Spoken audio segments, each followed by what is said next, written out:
आइए आज हम लोग क्वेश्चन नंबर 11 देखेंगे। कह रहा है समान द्रव्यमान और त्रिज्या के एक खोखले बेलन और एक ठोस गोले पर समान परिमाण के बल आघूर्ण लगाए गए। तो एक हमने हालो सिलेंडर लिया है और एक सॉलिड स्फीयर लिया है। इन पर समान टार्क लगाया गया है। उनकी त्रिज्या समान है और द्रव्यमान भी समान है, ध्यान देना है। तो कह रहा है बेलन अपनी सामान्य सममित अक्ष के परतः घूम सकता है और गोला अपने केंद्र से गुजरने वाली किसी अक्ष के परितः एक दिए गए समय के बाद दोनों में कौन अधिक कोणीय चाल प्राप्त कर लेता। तो ध्यान दीजिए, एक बेलन है जो खोखला है यानी हालो सिलेंडर है और एक सॉलिड स्फीयर है। इस पर समान टार्क लगाया गया है, समान बलाघूर्ण लगाया गया है और दोनों समान द्रव्यमान और त्रिज्या के हैं। तो बेलन अपनी सममित अक्ष के परतः घूम सकता है यानी सिमेट्रिकल एक्सिस जो है उस पर घूम सकता है और गोला अपने केंद्र से गुजरने वाली अक्ष के परितः घूम सकता है। तो कह रहा है कि दिए गए समय के बाद दोनों में कौन अधिक कोणीय चाल प्राप्त करेगा, यानी एंगुलर वेलोसिटी किसकी ज्यादा होगी, ये हमसे पूछा जा रहा है। तो जैसा कि एनसीईआरटी में दिया गया है उस हिसाब से कह रहा है माना ठोस गोले तथा खोखले बेलन होना चाहिए गोला। यहाँ पर दोनों गोला लिख दिया है। इसको थोड़ा इंग्लिश वाली बुक में देखते हैं। Torque of equal magnitude are applied to a hollow cylinder and solid sphere. तो hollow cylinder and solid sphere है। तो यहाँ पर ठोस गोले तथा खोखले बेलन होना चाहिए। गोला काट करके बेलन कर दीजिए।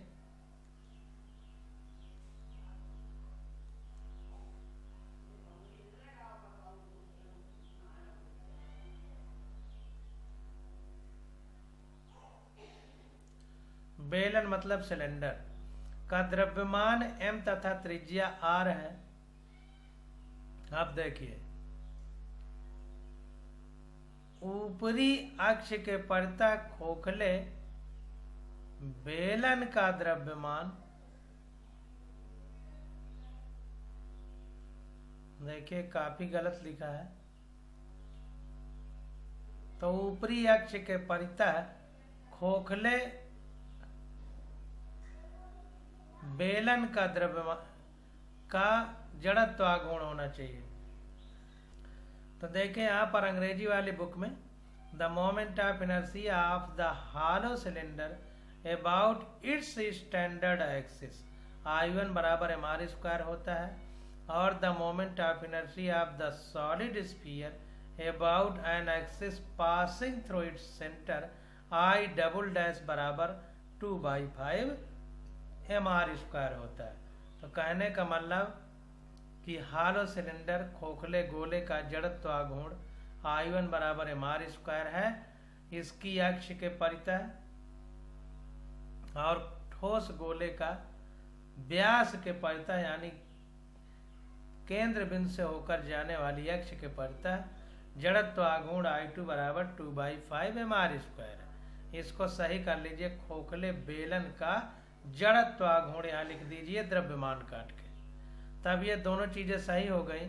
आप देखें नीचे देखते हैं, कह रहा है माना खोखले तथा ठोस गोले का बलाघूर्ण टाउ समान है। ध्यान दीजिए खोखले बेलन तथा ठोस गोले का बलाघूर्ण टाउ समान है। तो टाउ बराबर I1 अल्फा 1, टाउ बराबर I2 अल्फा 2, दोनों चूंकि समान है क्वेश्चन में कह रहा है। तो I1 अल्फा 1 बराबर I2 अल्फा 2, तो अल्फा 1 अपान अल्फा 2 बराबर हो जाएगा I2 बटे I1। अल्फा 1 अपान अल्फा 2 ये I2 अब इधर I1 आ जाएगा। अब देखिए ठोस गोले के लिए 2/5 mr² है और खोखले सिलेंडर के लिए mr² है I1 की वैल्यू।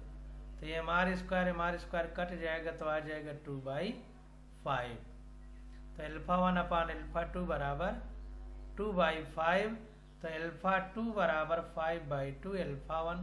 तो ये आ जाएगा 2 से 5 का भाग जाएगा तो 2.5 α1 आ जाएगा। अब माना t समय बाद खोखले तथा ठोस खोखले सिलेंडर तथा ठोस गोले की कोणीय चाल क्रमशः ω1 तथा ω2। खोखले सिलेंडर तथा ठोस गोले, तो जाहिर सी बात है कि अल्फा हमारा कोणीय त्वरण है, तो फार्मूला हमारा होता है ω1 बराबर ω0 प्लस α1t। तथा ठोस गोले के लिए, ये खोखले सिलेंडर के लिए है, अब ये ठोस गोले के लिए α2 बराबर ω0 प्लस α2t। तो ये हो जाएगा ω0 प्लस α2 की जगह रख देंगे वैल्यू 2.5 α1t। तो समीकरण 2 तथा 3 से, अब समीकरण 2 तथा 3 से देखा जाए अगर, तो यहाँ पर ω2 लिखते समय 2.5 α1t जुड़ा है, यहाँ ω1 लिखते समय केवल α1t है। तो जाहिर सी बात है ω2 में 2.5 ज़्यादा जुड़ा है α1t की तुलना में, इसलिए ω2 ज़्यादा होगा ω1 से। अतः दिए गए समय में ठोस गोला अधिकतम कोणीय चाल प्राप्त कर लेगा। तो खोखले सिलेंडर की बजाय ठोस गोले का कोणीय चाल ज्यादा होगी या एंगुलर वेलोसिटी ज्यादा होगी, ये हमने निकाल करके देख लिया। अब अगला क्वेश्चन देते हैं, क्वेश्चन नंबर 12। कह रहा 20 किलोग्राम द्रव्यमान का कोई ठोस सिलेंडर अपने अक्ष के परितः 100 रेडियन पर सेकंड की कोणीय चाल यानी ओमेगा से घूम रहा है। सिलेंडर की त्रिज्या 0.25 मीटर है। सिलेंडर के घूर्णन से संबद्ध गतिज ऊर्जा क्या है, यानी घूर्णन गतिज ऊर्जा क्या है, हाफ I ω², जो फार्मूला हम लोग लिखते थे। सिलेंडर का अपने अक्ष के परितः कोणीय संवेग का परिमाण ज्ञात क्या है, तो कोणीय संवेग L भी हमें निकालना है। तो यहाँ पर देखते हैं, दिया है ठोस सिलेंडर का द्रव्यमान 200 किलोग्राम, कोणीय चाल यानी ओमेगा 100 रेडियन पर सेकंड, त्रिज्या 0.25 मीटर है। तो ठोस बेलन का अपने सममित अक्ष के परितः जड़त्व गुण I बराबर हाफ mr² है। ठोस बेलन का अपने सममित अक्ष के परितः जड़त्व गुण, तो सॉलिड सिलेंडर का सिमेट्रिकल एक्सिस के परितः जड़त्व गुण का फार्मूला हाफ mr² होता है। ये NCERT में हम लोगों ने पढ़ा है। तो हाफ m की वैल्यू दी है 20 किलोग्राम इंटू r की वैल्यू दी है 0.25 मीटर, इसका स्क्वायर हो जाएगा, सॉल्व करेंगे तो आ जाएगा 0.625 किलोग्राम मीटर स्क्वायर। तो ये हमने जड़त्व गुण I निकाल लिया। I क्यों निकाला, क्योंकि कोणीय गतिज ऊर्जा या घूर्णन गतिज ऊर्जा हाफ I ω² होता है, तो I निकालना जरूरी था, ओमेगा तो दिया हुआ है। तो बेलन की घूर्णन गतिज ऊर्जा के बराबर हाफ I ω²। अब I हमने निकाल लिया है, तो I की वैल्यू रख दिया 0.625 इंटू ω² यानी 100 का स्क्वायर, तो ये आ गया 0.3125 इंटू 10,000 हो जाएगा, तो ये आ गया 3125 जूल। तो कोणीय संवेग L बराबर I ओमेगा होता है। तो I हमने निकाल लिया है, ओमेगा हमको पता है, तो कोणीय संवेग L बराबर I ओमेगा। I की वैल्यू उठा के रख दिया, ओमेगा की वैल्यू उठा के रख दिया, तो ये आ गया 62.5 जूल इंटू सेकेंड। तो इस प्रकार से घूर्णन की, देखिए अब त्रिज्या लिखा है, गतिज ऊर्जा होना चाहिए, इसको काट के गतिज ऊर्जा कर दीजिए। बेलन की घूर्णन गतिज ऊर्जा और बेलन का कोणीय संवेग दोनों हम लोगों ने निकाल लिया। अब 13 नंबर क्वेश्चन आ जाता है। तो ए और बी दो खंडों में जहाँ तक क्वेश्चन दिया गया है, तो एक एक खंड को हम लोग करने का प्रयास करते हैं। कह रहा है कोई बच्चा किसी घूर्णिका यानी घूर्णी मंच यानी कोई तस्तरी टाइप बहुत बड़ा है और वो घूम रहा है, तो उसी में बच्चा खड़ा होगा। तो कोई बच्चा किसी घूर्णिका या घूर्णी मंच पर अपनी दोनों भुजाओं को बाहर की ओर फैला कर खड़ा है। तो बाहर को भुजाएं फैलाया है। कह रहा घूर्णिका को 40 रिवॉल्यूशन पर मिनट की कोणीय चाल से घूर्णन कराया जाता है। तो जो घूर्णिका या जो मंच है जो घूम रहा है वो 40 चक्कर प्रति मिनट की दर से घूम रहा है। कह रहा है यदि बच्चा अपने हाथ को वापस सिकोड़ कर अपना जड़त्वाघूर्ण अपने प्रारंभिक जड़त्वाघूर्ण का 2/5 गुना कर लेता है, जाहिर सी बात है कि हाथ फैलाया है तो जड़त्वाघूर्ण ज्यादा होगा, हाथ सिकोड़ लेगा तो जड़त्वाघूर्ण कम होगा। जैसा हमने पढ़ा है, क्योंकि I बराबर mr² होता है, तो r हमारे हाथ के घूर्णन से जो वृत्त बनेगा उसकी त्रिज्या, तो हाथ सिकोड़ेगा तो त्रिज्या कम होगी, और I बराबर mr² होता है तो r कम तो I भी कम होगा। तो इसीलिए जब हाथ सिकोड़ेगा तो उसका जड़त्वाघूर्ण पहले का 2/5 गुना रह जाता है। तो कह रहा है तो इस स्थिति में उसकी कोणीय चाल क्या होगी? यह मानिए कि घूर्णिका की घूर्णन गति घर्षण रहित। तो ये मानना है कि जो रोटेशन वाली डिस्क है या रोटेशन वाला मंच है जिसमें बच्चा खड़ा हुआ है वो घूर्णन रहित यानी फ्रिक्शन लेस है।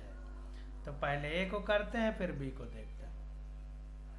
तो क्वेश्चन में जैसा जैसा दिया है उसको हम करते जाएंगे। तो कोणीय वेग क्या है घूमने वाले मंच का? 40 चक्कर प्रति मिनट यानी 40 रिवॉल्यूशन पर मिनट। माना बच्चे का जड़त्वाघूर्ण यानी मोमेंट ऑफ इनर्शिया I है, तो I1 बराबर I जब हाथ फैलाए हुए है और I2 बराबर 2/5I जब हाथ सिकोड़ लिया है। ये क्वेश्चन में हमको बताया जा रहा है। तो कोणीय संवेग संरक्षण के नियम से कंजर्वेशन ऑफ एंगुलर मोमेंटम क्या हो जाएगा? I1 ω1 बराबर I2 ω2। क्योंकि बाहरी कोई बल नहीं लग रहा तो संवेग संरक्षित रहेगा। यहाँ पर कहेंगे बाहरी कोई बल आघूर्ण नहीं लग रहा, क्योंकि घूमने की बात हो रही है। अगर सीधी रेखा में रेखीय संवेग की बात होती तो हम कहते कोई बाहरी बल नहीं लग रहा, लेकिन कोण में घुमाव हो रहा है तो हम कहेंगे कोई बाहरी बल आघूर्ण नहीं लग रहा, तो संवेग संरक्षित रहेगा। तो पहले का संवेग बराबर बाद का संवेग, पहले का जड़त्वाघूर्ण बराबर बाद का पहले का कोणीय संवेग बराबर बाद का कोणीय संवेग। तो I1 ω1 बराबर I2 ω2। तो I2 ω2 बराबर हो जाएगा I1/I2 इंटू ω1 बराबर I1 हमारा I है, I2 हमारा 2/5I है, ω1 हमारा 40 रिवॉल्यूशन पर मिनट है। ये सारी वैल्यू रख के सॉल्व किया तो ω2 बराबर आ गया 100 रेडियन पर सेकेंड। तो जब बच्चा हाथ सिकोड़ लेता है तो तब कोणीय वेग उस बच्चे का कितना हो जाएगा? 100 रेडियन पर सेकेंड। अब देखें आगे पूछ रहा है बी विकल्प। कह रहा है यह दर्शाइए कि बच्चे की घूर्णन की नई गतिज ऊर्जा उसकी आरंभिक घूर्णन की गतिज ऊर्जा से अधिक है। आप गतिज ऊर्जा में हुई इस वृद्धि की व्याख्या किस प्रकार करेंगे? तो जाहिर सी बात है कि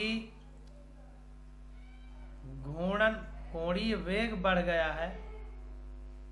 देखिए यहाँ पर कोणीय वेग ω2 100 रेडियन पर सेकंड हो गया, ω1 40 रिवॉल्यूशन पर सेकंड था। तो जाहिर सी बात है कोणीय वेग बढ़ा है तो घूर्णन गतिज ऊर्जा भी बढ़ेगी। तो अंतिम घूर्णन गतिज ऊर्जा बटे प्रारंभिक घूर्णन गतिज ऊर्जा बराबर half I2 ω2² upon half I1 ω1² बराबर 2/5 हाफ हाफ कट जाएगा, 2/5 आई ओमेगा 100 रेडियन है तो 100 का स्क्वायर बटे आई ओमेगा 1 40 रेडियन था तो 40 का स्क्वायर, सॉल्व किया तो आ गया 5/2। इसलिए अंतिम गुणन गतिज ऊर्जा बराबर 5/2 होगी प्रारंभिक गतिज ऊर्जा की, यानी 2.5 गुना ज्यादा गतिज ऊर्जा घूर्णन वाली हो जाएगी प्रारंभिक की, क्योंकि 5 में 2 का भाग देंगे तो 2.5 आ जाएगा। अतः बच्चे की घूर्णन की नई गतिज ऊर्जा उसकी प्रारंभिक गतिज ऊर्जा से अधिक होती है, 2.5 गुना ज्यादा है, तथा यह ऊर्जा बच्चे की पेशी ऊर्जा से प्राप्त होती है जब वो हाथ सिकोड़ता है। तो हाथ सिकोड़ने से जो मांसपेशियों की ऊर्जा है उसी से नई गतिज ऊर्जा इसमें ऐड हो करके गतिज ऊर्जा को बढ़ा देती है। अब देखिए प्रश्न संख्या 14 आ जाता है। कह रहा है 3 किलोग्राम द्रव्यमान तथा 40 सेंटीमीटर त्रिज्या के किसी खोखले सिलेंडर यानी हॉलो सिलेंडर है पर कोई नगण्य द्रव्यमान की रस्सी लपेटी गई है। तो कोई सिलेंडर है तो उसमें जो रस्सी लपेटी गई है, ऐसे पूरा बंडल लपेट दिया गया है, तो वह रस्सी का द्रव्यमान नगण्य है, मासलेस है कहने का मतलब। कह रहा है यदि रस्सी को 30 न्यूटन बल से खींचा जाए तो सिलेंडर का कोणीय त्वरण क्या होगा। अब रस्सी उसमें लपेट दी गई, अब रस्सी को खींचेंगे तो सिलेंडर ऐसे ऐसे घूमने लगेगा। तो कह रहा है सिलेंडर का कोणीय त्वरण क्या होगा, रस्सी का रेखीय त्वरण क्या होगा। क्योंकि रस्सी सीधा सरल रेखा में है तो रस्सी में रेखीय त्वरण होगा, और सिलेंडर ऐसे ऐसे घूमेगा रस्सी खींचने पर तो सिलेंडर का कोणीय त्वरण होगा। यह मानिए कि इस प्रकरण में कोई फिसलन नहीं है। इसमें मानना है कि रस्सी फिसल नहीं रही है, जितना खींची जा रही है सिलेंडर उतना घूम रहा है। तो एक एक चीज जो दी गई है उसको हम लिखते चले जाएंगे। तो रस्सी का द्रव्यमान, सिलेंडर का द्रव्यमान 3 किलोग्राम, सिलेंडर की त्रिज्या 40 सेंटीमीटर, मीटर में बदलेंगे तो 100 का भाग दे देंगे तो आ गया 0.40 मीटर। बल F बराबर 30 न्यूटन का लगाया गया है रस्सी को खींचने में। तो खोखले बेलन का अपनी सममित अक्ष के प्रति जड़त्व गुण क्या होता है, हॉलो सिलेंडर का मोमेंट ऑफ इनर्शिया I बराबर mr² होता है। तो ये हो गया, m की वैल्यू दी है 3 किलोग्राम, r दे दिया है 0.40, तो आ गया 0.48 किलोग्राम मीटर स्क्वायर जड़त्व गुण यानी मोमेंट ऑफ इनर्शिया। अब हमको निकालना क्या है, कोणीय त्वरण और सिलेंडर का कोणीय त्वरण और रस्सी का रेखीय त्वरण निकालना है जब 30 न्यूटन के बल से खींची जा रही है। तो अब देखिए जब खींचा जाएगा तो बल लगा करके खींचेंगे तो सिलेंडर घूर्णन गति करेगा। तो सिलेंडर में क्या उत्पन्न हो जाएगा, घूर्णन करेगा बल लगाने से। तो बल लगाने से घूम रहा है तो बलाघूर्ण उत्पन्न हो जाएगा। तो बेलन का बलाघूर्ण टाउ बराबर होता है F क्रॉस R नहीं, R क्रॉस F। नहीं, इसमें R बाद में ही रहता है। टाउ बराबर F क्रॉस R। इतना बारीकी यहाँ पर नहीं ध्यान देना है वेक्टर की, क्योंकि मैग्नीट्यूड से मतलब है। तो tau equal to F cross R हो जाएगा। V equal to omega cross R ऐसे लिखा जाता है। तो जहां वैसा जरूरत होगी तो सही लिखेगा ये। तो tau equal to F cross R आ गया। तो F हमारा 30 न्यूटन है और रेडियस सिलेंडर की 0.40 मीटर है। तो यह आ गया 12 न्यूटन इंटू सेकेंड बेलन का बल आघूर्ण। अब tau equal to F cross R होता है। इसी प्रकार टाउ बराबर I अल्फा होता है। तो टाउ बराबर I अल्फा, क्योंकि हमसे कोणीय त्वरण पूछ रहा है तो ये फार्मूला लगाएंगे। तो टाउ बराबर I अल्फा, तो अल्फा बराबर हो जाएगा tau upon I। Tau 12 Newton पर मीटर है। टाउ यानी टार्क या बलाघूर्ण इसीलिए निकाला गया क्योंकि अल्फा निकालते समय इसकी जरूरत पड़नी थी, तो पहले ही हम लोगों ने निकाल लिया। तो अल्फा बराबर आ गया टाउ बाई I। टाउ आ गया 12 बटे I, हमने पहले ही निकाल लिया है 0.48 केजी मीटर स्क्वायर, तो वैल्यू रख दिया तो आ गया 25 रेडियन पर सेकेंड स्क्वायर। अब रेखीय त्वरण अल्फा बराबर आ गया, रेखीय त्वरण ए बराबर आर अल्फा, रेखीय त्वरण ए बराबर आर अल्फा, ये भी फार्मूला होता है। तो रेखीय त्वरण ए बराबर आर अल्फा, तो आर हमारा है 0.40 मीटर और अल्फा है 25 रेडियन पर सेकंड स्क्वायर, तो ये आ गया 10 मीटर प्रति सेकंड स्क्वायर। तो ये सारे फार्मूले आप लोगों को याद होना चाहिए। अगर फार्मूला ही नहीं याद होगा तो आप क्वेश्चन को कैसे करेंगे, इसलिए फार्मूले याद होना बेहद ज़रूरी है। तो ये सारे फार्मूले जो जो मिल रहे हैं इनको याद करते चलिए, तभी मामला आसान बनेगा। अब अगला क्वेश्चन देखते हैं। कह रहा है किसी घूर्णक यानी रोटर की 200 रेडियन पर सेकंड की एक समान कोणीय चाल बनाए रखने के लिए एक इंजन द्वारा 180 न्यूटन मीटर का बल आघूर्ण प्रेषित करना आवश्यक होता है। तो इंजन के लिए आवश्यक शक्ति ज्ञात कीजिए। तो एक रोटर है, यानी घूम रहा होगा कुछ रोटर पहिया टाइप, तो उसकी कोणीय चाल 200 रेडियन पर सेकंड। अब जैसे बात है, कोई चीज़ ऐसे तो घूमेगी नहीं, तो इस गति को बनाए रखने के लिए एक इंजन लगाया गया है। तो यह इंजन उस रोटर पर क्योंकि घुमा रहा है तो बलाघूर्ण लगाएगा, अगर सीधी रेखा में चलता तो बल लगाता। तो 180 न्यूटन मीटर का बलाघूर्ण लगा रहा है, इंजन के द्वारा लगाया जा रहा है। तो इंजन के लिए आवश्यक शक्ति ज्ञात कीजिए, पावर बताना है कि इंजन से कितना लगाना पड़ेगा। तो एक एक चीज जो लिखी गई है वो हम लिखते जाएंगे और फार्मूला लगा देंगे जैसा एनसीईआरटी में दिया गया है। तो कोणीय वेग ओमेगा बराबर 200 रेडियन पर सेकंड बल आघूर्ण इंजन द्वारा लगाया जा रहा है, तो टार्क बराबर 180 न्यूटन मीटर। अब इंजन के लिए आवश्यक शक्ति P बराबर टाउ ओमेगा होता है।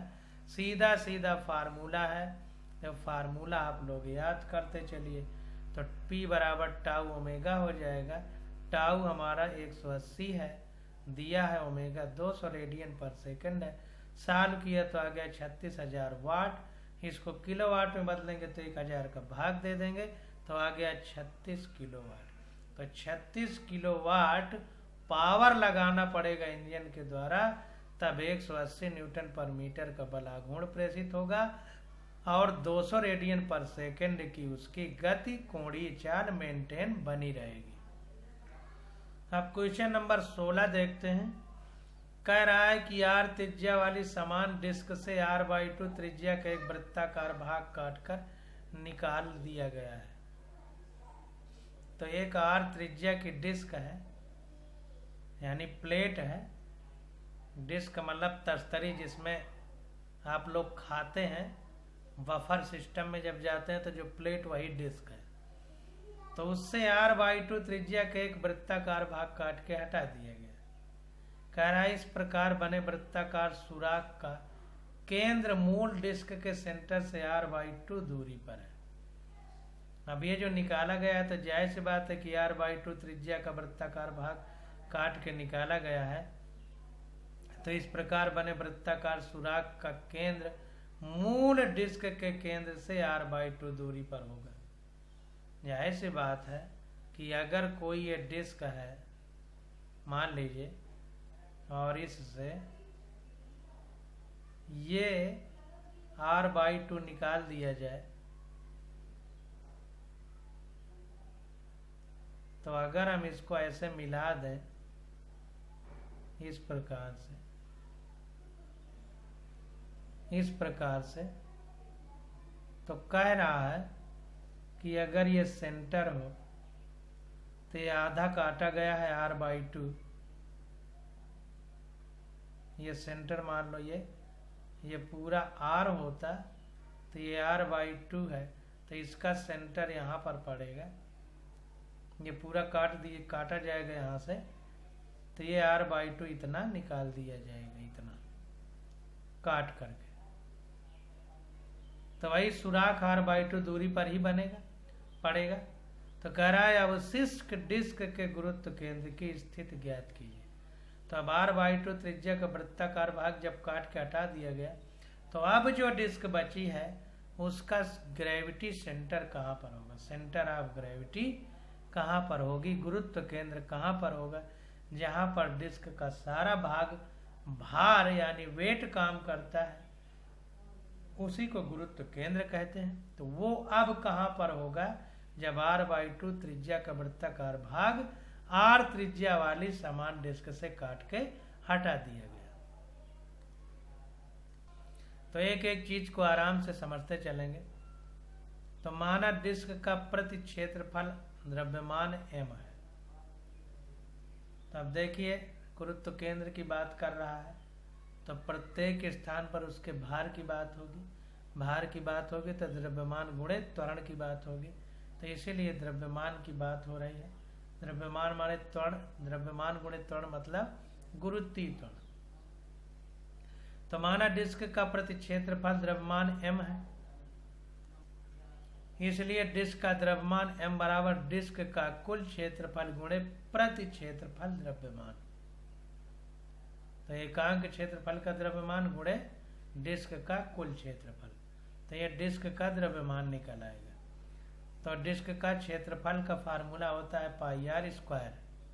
तो डिस्क के क्षेत्रफल का फार्मूला होता है πr², और प्रति क्षेत्रफल द्रव्यमान m है तो m का गुणा कर दिया गया।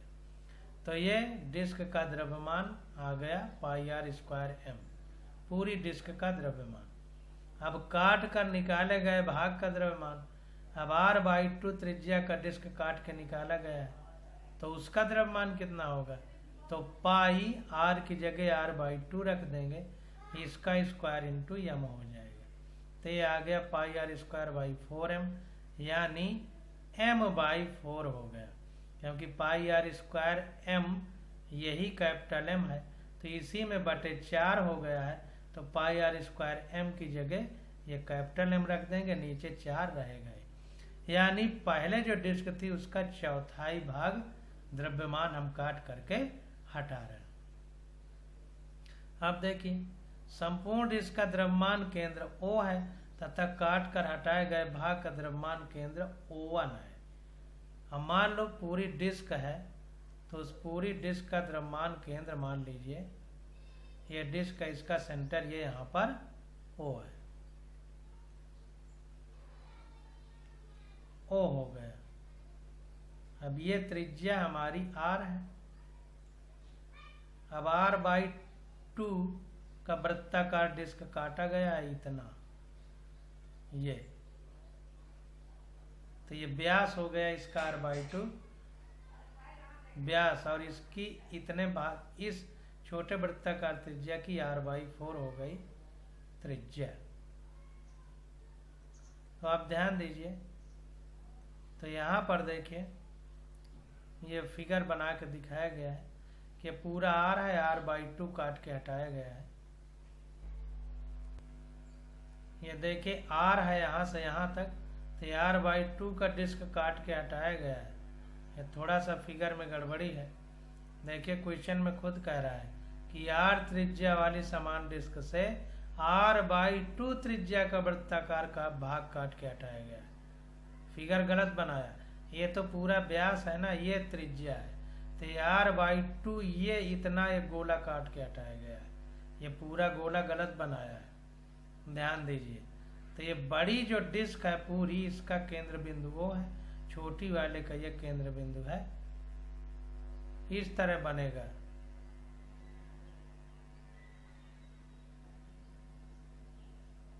ये होना चाहिए ये, तो ये r/2 है, ये पूरा r है, ये r/2 काट के हटाया गया, तो ये इतना डिस्क की ये त्रिज्या r/4 हो जाएगी, क्योंकि इतना काट के हटाया गया। थोड़ा सा गलत दे रहा है, ये तो r त्रिज्या का काट के हटा दिया ना पूरा, उसमें क्वेश्चन में कह रहा है r/2 त्रिज्या का काट के हटाया गया है। देखते हैं तो कह रहा है प्रश्नानुसार चित्र को इस प्रकार प्रदर्शित किया गया है। इसको थोड़ा इंग्लिश वाली बुक में देखते हैं।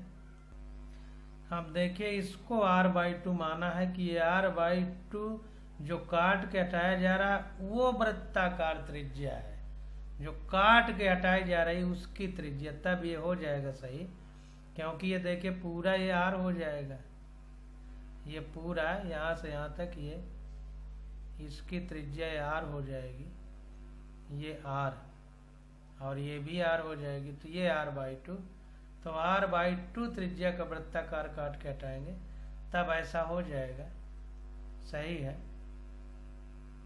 तो कुल मिला के r/2 जो ये काटा गया है उसकी त्रिज्या की बात कर रहा है, इसकी नहीं।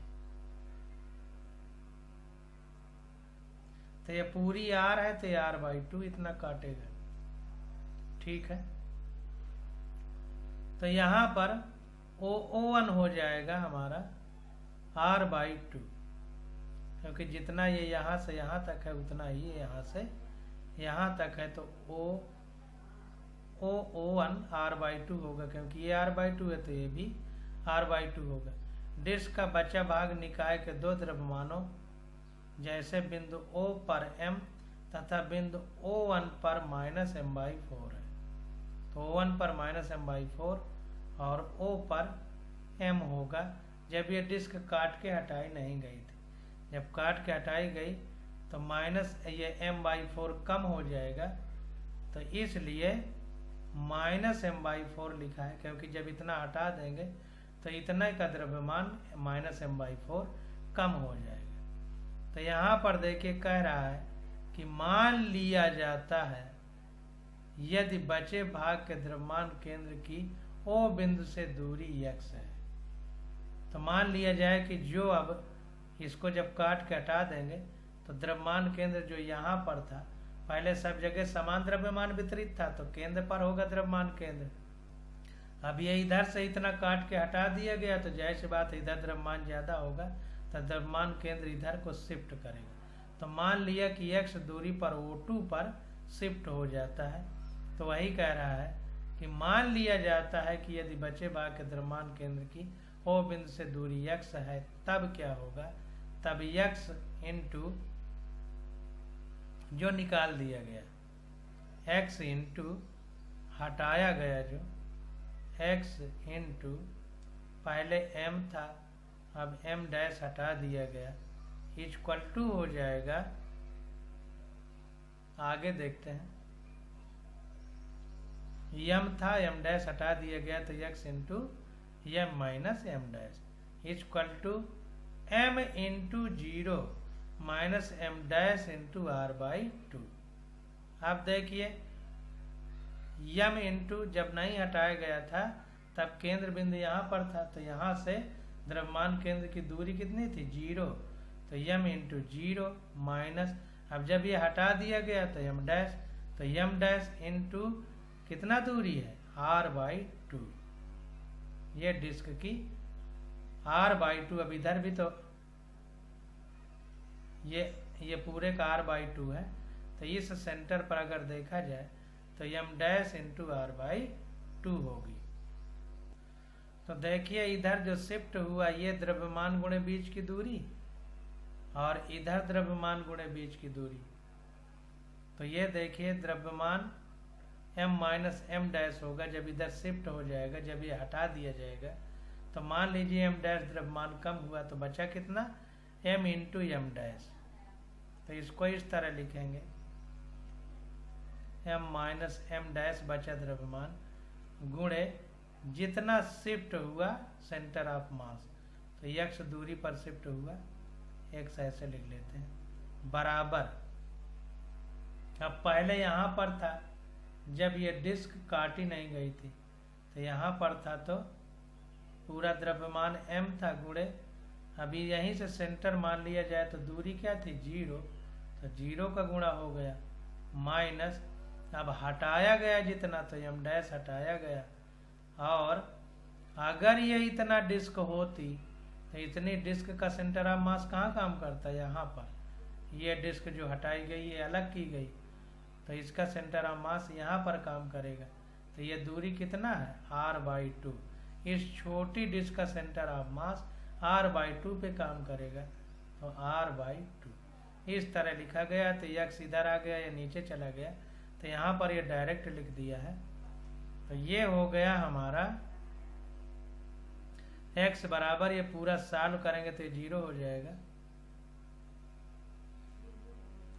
अब देखिए m डैश बराबर m/4 है, हमने ऊपर निकाला है, तो ये पूरा 0 हो जाएगा। m डैश बराबर m/4 लिखेंगे, वो भी -m/4 क्योंकि ये घट रहा है, तो -m/4 है क्योंकि ये हटा दिया गया डिस्क से, कम हो गया तो कम को दिखाने के लिए माइनस का चिन्ह लगाया गया है।